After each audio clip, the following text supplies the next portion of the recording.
I brought crab rangoons.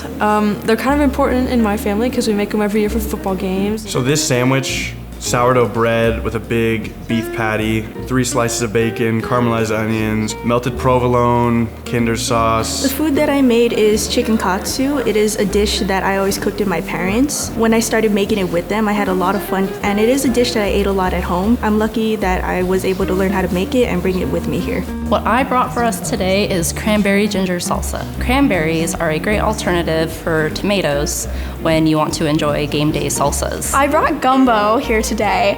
It is a staple in my family. I mean, my dad is from Louisiana, so he grew up with my grandmommy and my granddaddy making it for him, and it's kind of a meal that you can bring to events because it makes 10 quarts. My favorite thing about cooking for other people is the satisfaction of like seeing their face when they bite into it, the joy I feel.